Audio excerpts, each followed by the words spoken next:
जय जगन्नाथ नमस्कार ओम न्यूज 24 को स्वागत करुच्ची। आसंतु जीवा आज सकाळ किछि गुरुत्वपूर्ण घटना पर नजर पकई नवा। एबे जो अपडेट खबर आसुची, प्रधानमंत्री फसल बीमा क्षति को आकलन शेष, चाषी को मिला 22 कोटी एवं प्रधानमंत्री फसल बीमा क्षति को आकलन होती शेष 2,27,29 प्लॉट रे क्षति पाई चाषी को आवेदन करथिले। 1 लाख क्षतिग्रस्त प्लॉट बाद को 22 कोटी टंका देउचंती सरकार। चाषी को बैंक खाता को सीधा सड़क पठाइले बीमा कंपनी। हाँ दर्शक बंधु, सरकार तरफ बीमा कंपनी तरफ चाषी को अकाउंट गला सीधा सड़क बीमा टंका।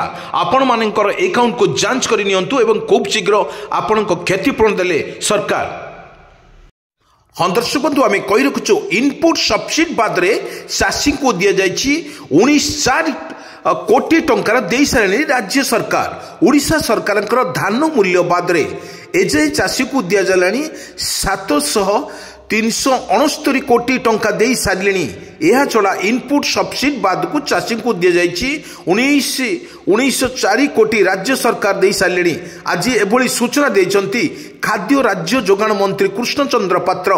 खाद्य जोगाण मंत्री कृष्णचंद्र पात्र आउरी कहिछंती सरकार एबे सुता 26,28,238 मेट्रिक टन धान किणा सरिलाणी। सरकार तरफ बड़ घोषणा, ओडिशा को मिला आयुष्मान भारत। महिला को 10 लाख, पुरुष को 5 लाख टंका 3 कोटी लोक पाइबे लाभ। प्रधानमंत्री बर्तमान यही योजना रे ओडिशा को लागू है 1,30,00,000 परिवार 3.5 कोटी लोक उपकार पाइबे। गोपबंधु जन आरोग्य सह आयुष्मान भारत कार्ड मिलिबो। देश रे 29,000 हॉस्पिटल सुविधा मिलिबो। सारा देशर जे जेउठी थिले भी यार सुजोग नहीं पारिबे। आज केंद्र और राज्य सरकार मध्य सूचना। कुछ दर्शक बंधु, प्रधान जन आरोग्य योजना स्वाक्षर होउची दिल्ली विज्ञान भवन आयोजित स्वतंत्र कार्यक्रम रे केंद्र और राज्य सरकार मध्य एक बुझामणा स्वाक्षर रही। योजना रे ओडिशा लागू करा जिवो। प्रत्येक महिला एवं पुरुष माने एथर उपकृत पाई परिबे। ए होची भारत सरकार नुआ भेटी। जा अपडेट खबर आसुची, साबादिक को माड़ मारी जेल गली जुई जंत्री। मन दर्शक बंधु, सांबादिक को माड़ मारिबा घंटारे कंटाबाजी इलेक्ट्रिक एसडीओ जगन्नाथ पति एवं विद्युत विभाग मंत्री चिन्मय साहू को गिरफ्त कर कोर्ट चालान कर कही रखु। दर्शक बंधु, सांबादिक को माड़ मारी फसिले 2 जंत्री एवं सेमान को कोर्ट चालान कर सूचना। एमाने सांबादिकों को माड़ मारुवा घटना सबुठी चहल करुवा बेले एवं जे खबर आसुची बड़ घटना। सुना खनि रे पशुवा 100 श्रमिकों मृत्यु। एभली एक घटना घटी साउथ आफ्रिकार एक बेआईन खनि रे 100 जन श्रमिक मृत्युवरण कर समस्त चकित होती। खनि रे फसी रही श्रमिक माने बहु मास धरी भोक एवं शोष सहित संघर्ष करुले। दक्षिण आफ्रिकार स्टील फेडरेशन सहर निकटस्थ एक घटना घटी 100 जनकर मृत्यु घटी सूचना मिली।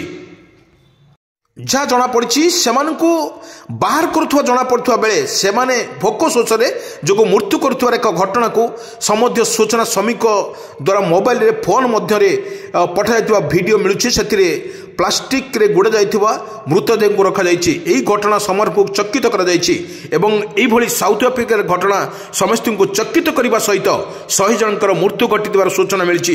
एवं साउथ आफ्रिकार सुना खनि रे काम करुवा 100 श्रमिक फसी जाइथिले एवं भोक उपास रहिथिबार सूचना।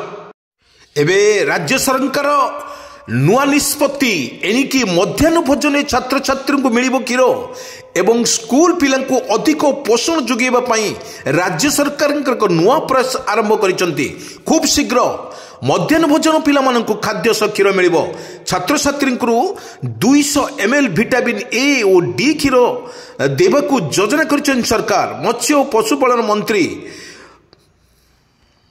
एभली सूचना देइछंती। वर्तमान जा अपडेट खबर आसुची, सरकार तरफ छोट छोट पिला मानकु आगु दि जातुला अंडा और सोयाबीन तरकारी सहित एवं सरकार जो घोषणा करिसंती ताहा मध्य छोट मध्याह्न भोजन रे पिला को दिया जीवो क्षीर एको स्पष्ट करिसंती। मत्स्य और पशु संपद मंत्री गोकुलानंद मल्लिक सूचना यही पिलामानंकु अधिक विटामिन करने एवं पोषण शक्ति को अधिक करने सरकार तरफ नुआ निष्पत्ति एणिकी पिलामानंकु दियाजिवो क्षीर।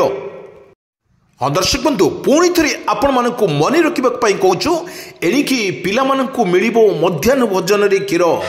एटी सरकार तरफ बड़ निष्पत्ति एणिकी मध्याह्न भोजन रे पिलामानंकु दियाजिवो क्षीर। जहाँ पे गुरुत्वपूर्ण घटना आसूची कठोर है बीसीसीआई टूर्नामेंट बेले पत्नी को नहीं पारिबा नहीं विदेश गस्त मना।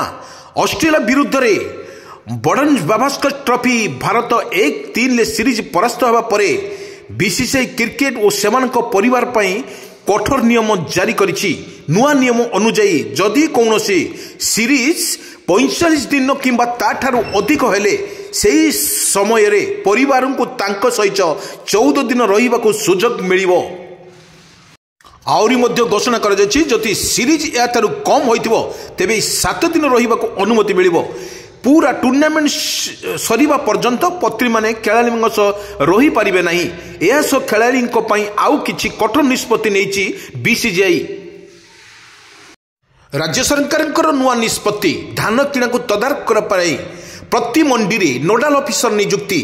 चलित खरीफ ऋतु रे राज्य सरकार स्तर में धान किणा को प्रक्रिया को चली यह स्वच्छ और निरपेक्ष को करने को 30 जिले में 390 मंडी 3803 जन को नोडाल ऑफिसर को नियुक्ति होती। चाषी सहायता पाई प्रत्येक मंडी रे नोडाल ऑफिसर नियुक्ति सह एवं 2-3 मंडी दायित्व जड़े सुपरभाइजर को नियुक्ति दि जाइए। 10-31 सुपरभाइजर को आवश्यकता अनुजाई जिला प्रशासन पक्षर नियुक्ति कर अधिकारी माने चाषी समस्या बुझा सह तुरंत पदक्षेप नेबाई पंजीकृत चाषी थारू धान किणवा सह क्विंटाल पिछा सर्वनिम्न सहायता मूल्य बाद को 2300 टंका इनपुट सहायता देवे बोली सरकार मध्य घोषणा कर पुणी थे आपण को मन रखुचु धान किणा करने एवं प्रति मंडी रे नोडाल ऑफिसर को नियुक्ति करिछि राज्य सरकार। एक 30 जिले में 390 मंडी 3803 जन को नोडाल ऑफिसर को नियुक्ति कर नियुक्ति खबर देइछंती प्रत्येक राज्य सरकार तरफ बर्तमान जहाँ जिला प्रशासन तरफ को तदारख कर तदारख करने सुविधा नोडाल ऑफिसर को नियुक्ति कर विषय में जो बर्तमान दी जाइए समवाय समितिर जो मैंने धान चाषी आणुचंती से सतर्क करेंगे नोडाल ऑफिसर एवं प्रति नोडाल ऑफिसर सुपरवाइजर नियुक्ति पाइबे। एथि सहित समस्त कहुई नोडाल ऑफिसर माने नियुक्ति रहिबे धान किणा को तदारख करने नियुक्ति देवे जिला प्रशासन। ये जो नोडाल ऑफिसर सहित आसतु विधानसभा उपनेता कौन कहते शुणा।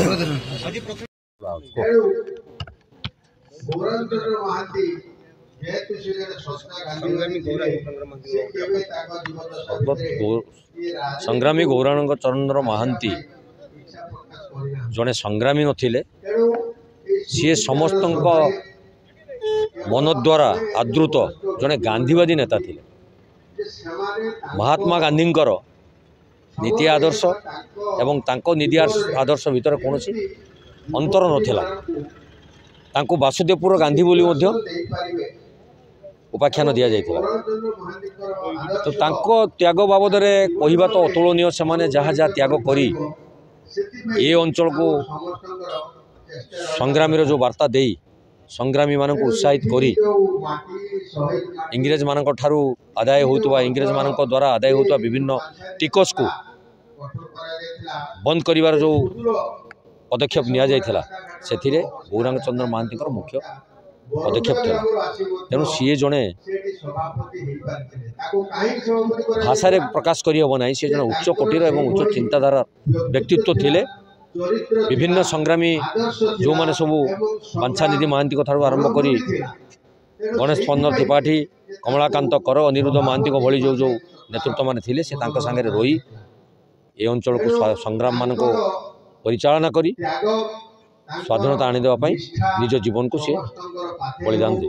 गोटे कथा आम रखियो से जो बरुंडर आसुले सुआ रास्ता देखिए आसी पहुँचुले से जो मार्ग गौरांग मार्ग बोली निश्चित आम तो विभिन्न प्रस्ताव रखीचु सर्वप्रथम गोटे प्रस्ताव अच्छी आमर जे आम जो शहीद स्मृति पाठागार करूँ से बासदेवपुर जो पाठागारटा हो पौरपालिका अधीन में शहीद स्मृति उद्देश्य कर दाबी आम रखीचु आम केमती करूँ सफल से देखू एवं समयानुक्रमे से जो रास्ता आसूला आप जो प्रस्ताव देते ग्रहण कर सरकारी अवगत निमंते जन तापर से किपरि भाव से मार्ग हो पार से प्रति आम यत्नवान।